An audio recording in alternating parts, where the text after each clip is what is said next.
little in-depth mindset question is perfect for you. So stay on. If you are here with us now, I'd love you to hashtag live.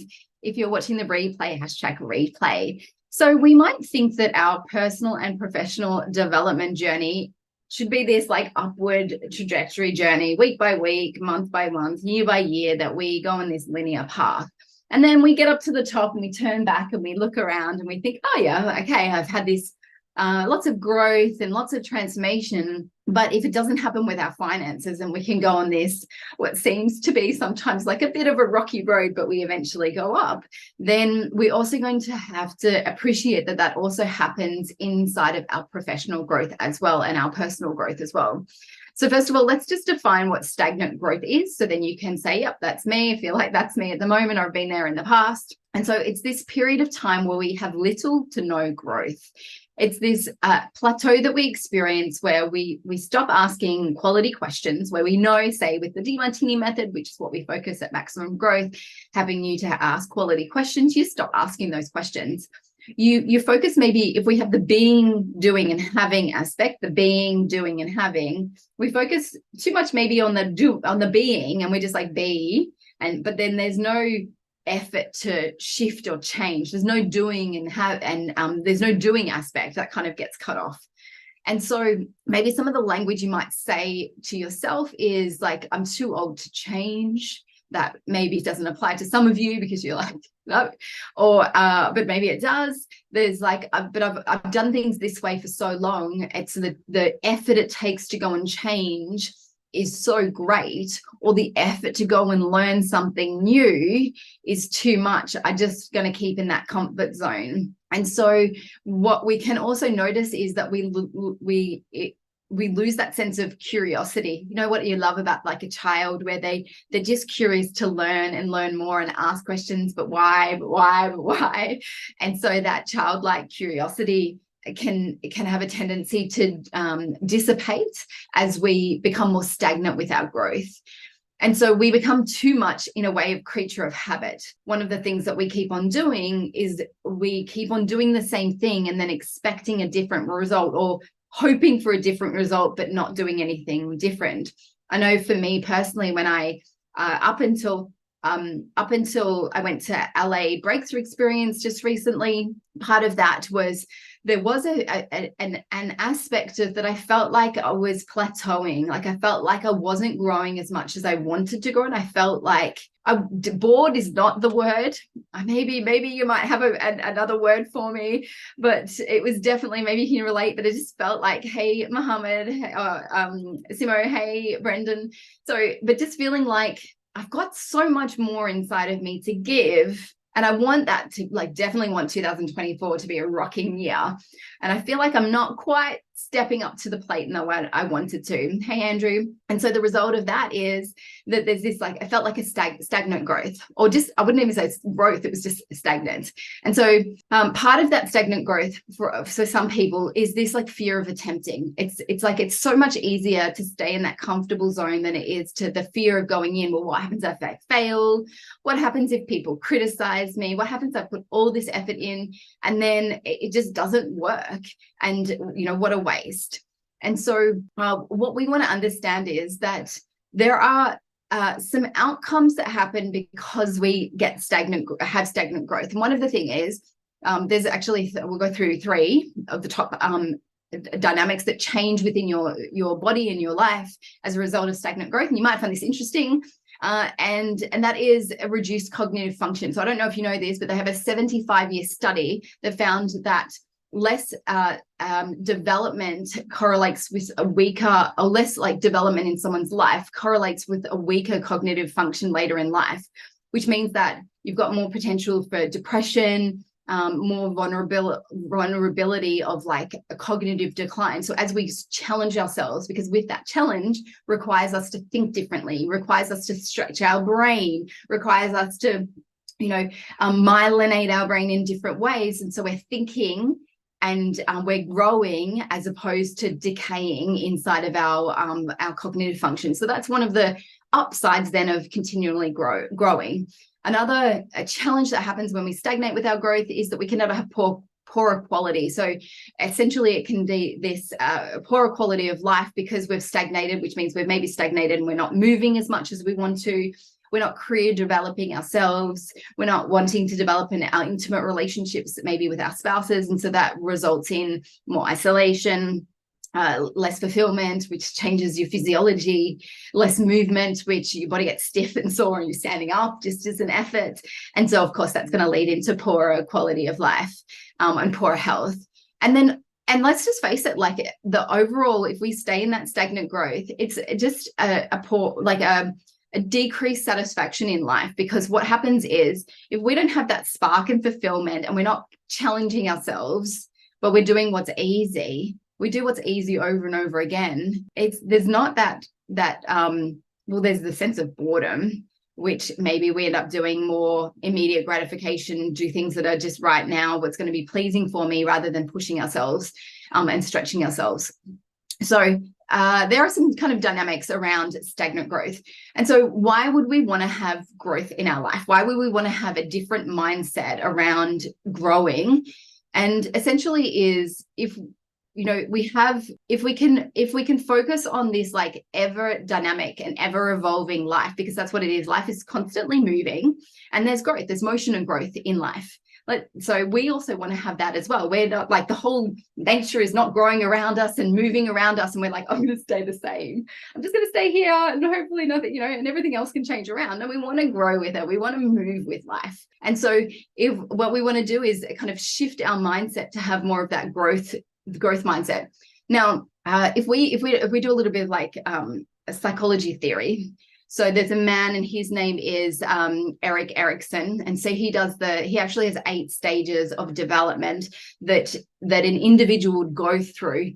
And I'm not sure if you're aware of this, but I mean, the first is like trust and mistrust, which is that infant years, and then it's autonomy and shame and doubt, or as the next one, it's initiative versus guilt with that toddler stage or preschool stage. And so we go up in our development. Normally the 20s and 30s is around intimacy or isolation. It's like because we're forming relationships and family. And then we get to that point where it's like being able to have our like focus on the bigger, wider community, or we stagnate. And so there's this kind of 40 to 65 is that period of time where we can find ourselves going into that stagnation. And it's actually what he described as one of the developmental stages, or it's actually where people get stuck. I personally find when working with a lot of people, and what we focus in at Maximum Growth is there's the teenage years between 12 and 18 is where you're forming your identity, or you have confusion. And so during that really formative years, if people don't have a strong sense of identity, they get stuck. And then even in their 60s, they're still trying to figure out, God, I don't even know who I am, or I've just found out who I am for the first time, or expressed who I am for the first time. And it's like now just kind of growing through that developmental stage. So we can also have that when we get to that stage 7, which is like that generative stage versus stagnation stage. And so we're either generating and building and growing, or we stagnate. And so what we want to essentially do is there are a few things that you can do to kind of switch so that you get into a growth mindset, or into a growing stage rather than stagnating. And one would be, the first one, I can't go without it, because that's what we're all about here at Maximum Growth, is really about that growth mindset. And you've probably heard it a million times before. Yeah, Tanya, I know what that is. But to know it and to live it are two different things.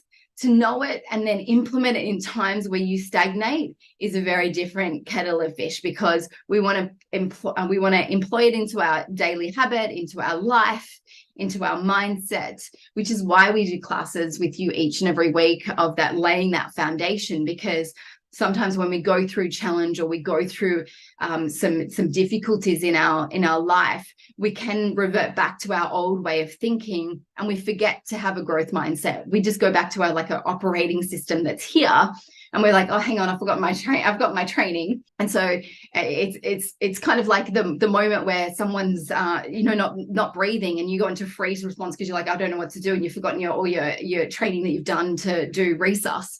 And so we want on those moments to be able to have our growth mindset.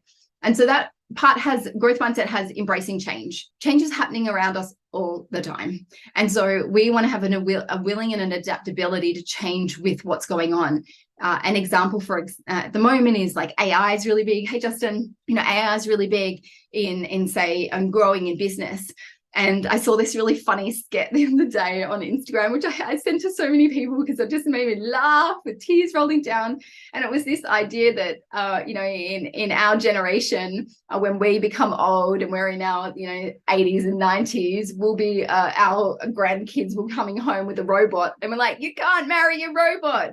But times have changed. I mean, people are having relationships with different like non-people. And people are having relationships over the internet and they're actually seeing each other. So things are evolving. And so it says, for example, AI. And so we want to embrace change instead of kind of resisting it, because resisting it means we're in a sense also stagnating and not moving with the times, which is also kind of why I really loved, I put a post out recently of Demartini on his phone, because I was like, good on you for being able to like be progressive and get up with the times, even though you're like, I haven't had a phone in XYZ years. And now he's like being progressive. So it's about embracing change. We also want to be able to, as our growth mindset, we want to be able to foster like an ability to continually to learn, because what keeps us stagnant is us going, nah, I don't want to learn. I've kind of had enough. I don't want to put that learning inside of me anymore. I've had enough. I'm like learning fatigue. And it's like, how can we spark that back up inside of you so the stagnant growth shifts and changes, and then you can get back into the game again. So it's like, what could you do to cultivate that learning streak inside of you? And then also just our ability to adapt to the changing environment is also really important. So that's one, our growth mindset. The second aspect in order to shift from our stagnation is find your flow. And so what I mean by that is we can have moments where we are, and I'm sure you've had it in your life, and maybe they've been brief and fleeting, or maybe they come maybe a little bit more often for you. But just those times where you just feel like in flow. I mean, how else do you describe it? Where you just feel like so connected. If there was a greater, higher source, like connected in with that, you feel like there's this intrinsic motivation because it comes from within, and you are just able to connect with whatever it is that you're working on or doing, whether it's in the state of writing, speaking, helping someone, doing your service.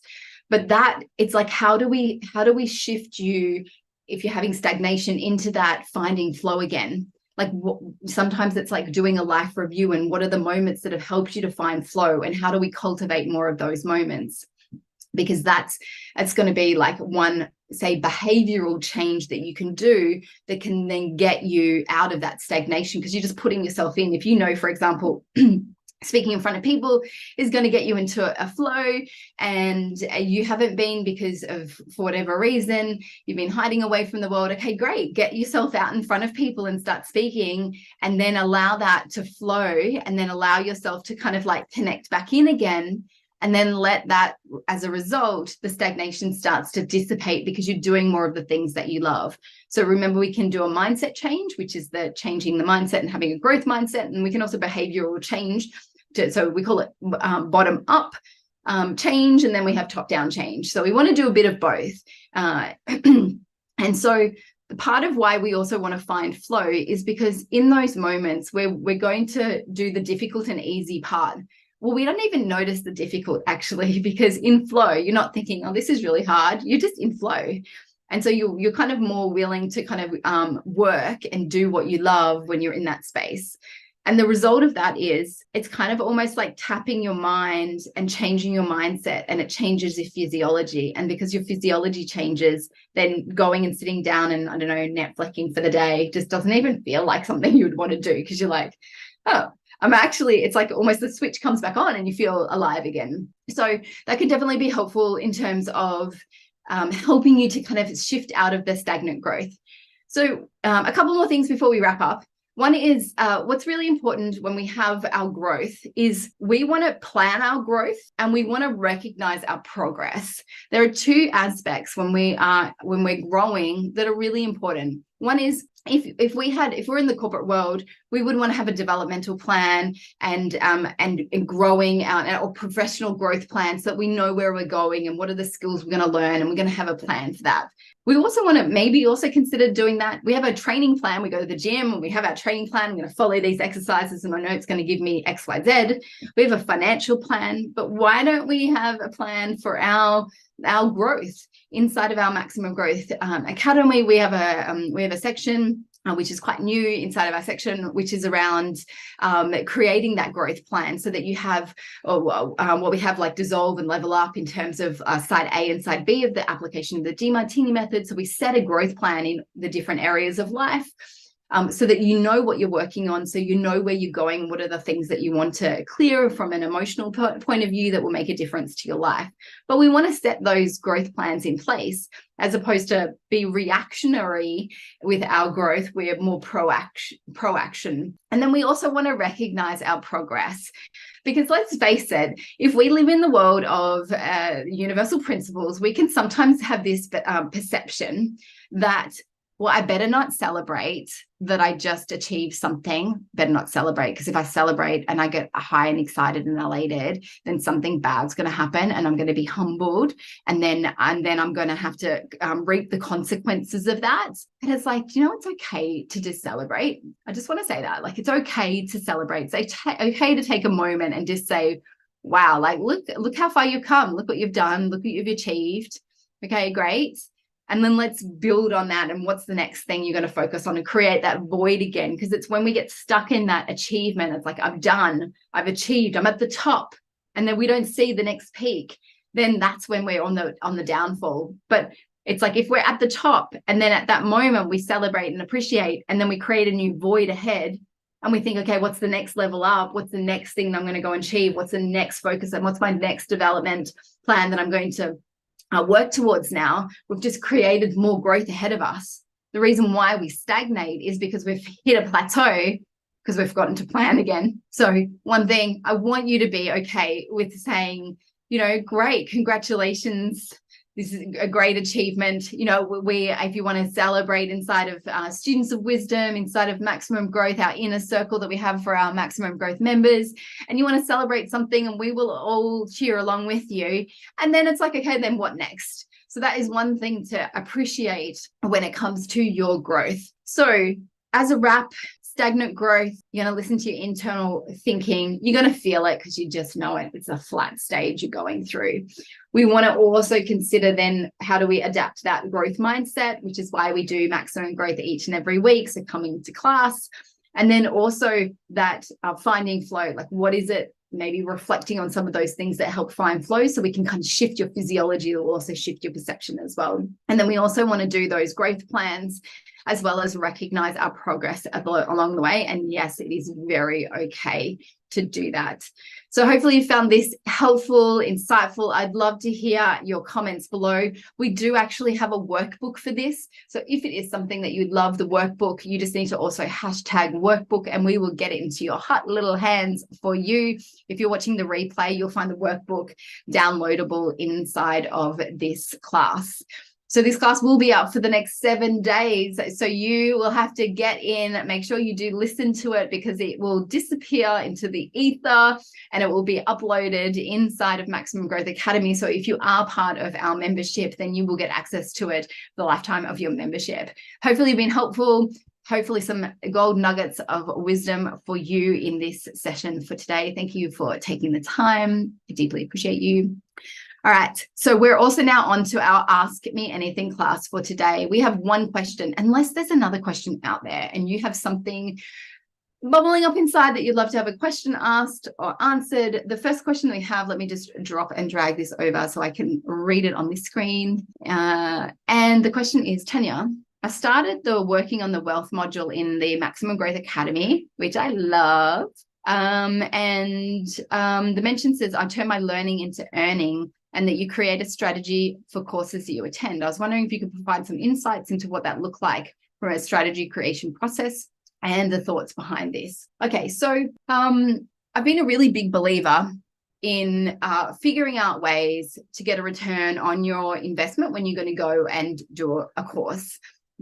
Unless we have an infinite amount of money and we can just keep on learning and learning and learning, well, then no problem. Doesn't matter how much you spend, and doesn't matter how much each course is. But if we have a business and we go and do learning because we're wanting to grow our skills, if it was an employee who came along and said, I want to do a course, you would think, well, how am I going to get a return on my investment if I send you to this course? What's the outcome that I'm going to get as a result? And maybe it's like they're going to do a course on copywriting, and then the result is I'm going to do copywriting sales sequence afterwards, and that result is going to we're going to make sure that we get 20 sales, and those 20 sales are going to bring in X amount, and that's going to get more than a return on the income of the cost of the course and the lost time that the employee is not going to be there. And then you've also made a profit. So you're thinking about that if it's an employee, but then for ourselves, we think, oh no, I'm just going to go and spend money and do a course. So we also want to think about that in the same light. So it really depends on what the course is. It depends on what you are learning to depend if you can take that straight and put it into a program. So for example, I'm thinking of someone in our community who I really love and really value. And I did a 4-part series just recently on human behavior. And there was one section in it, and I talked about sibling dynamics. I talked about this whole like sibling dynamic and what happens inside of that. And so that's also put inside of the Maximum Growth Academy. So you get a little bit more information, a little bit more content.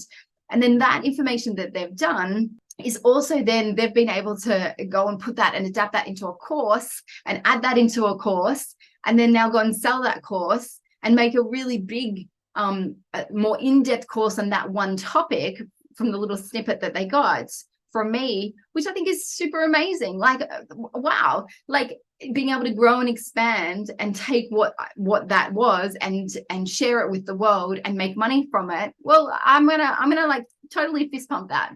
And so you want to be thinking about that too. If you're going to go and do, say, an event, and you're going to go and spend there, you're going to think, okay, I'm going to set an objective that I'm going to have 3 hot leads that I'm going to convert and nurture over the next month, and then make sure that then I'm going to convert them into a sale, and that sale is going to be worth X dollars, and then because of that, I get a return on my investment.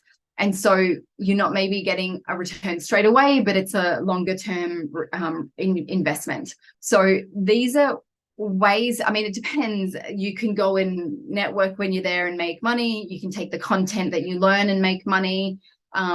You've just got to think about it. It really depends. I know for me personally, when I go to, say, the breakthrough experience, one of the things of why I love going there, and also why I love doing Maximum Growth, because I know that I get to help people to do this same thing, but on a weekly basis, rather than say you do breakthrough once a year. That concentrated space of time of me just sitting down and applying the Demartini method, it may not be a direct result of making money. Like, I don't directly, like, I'm not sitting there and making money doing it, but by default, as a result of doing it, I've noticed my income increase because I've shifted shame and guilt. I've become more of myself. I've just dissolved some of my subordinations. I'm living and breathing the work that I share with people. I'm owning and identifying with it. I have really cool stories to share. And so the byproduct of that, so it's not a direct income, but it's an indirect income, results from doing the work. So then I noticed that it's not a direct, like I've taken the information and made money, but it's more a byproduct of like doing that learning or doing that application that then makes me money. So hopefully that's been helpful if you have been sitting in this idea that you do want to start turning your learning into earning, that maybe some of those ideas will help you to start to create your own learning inside of the courses and the programs that you do.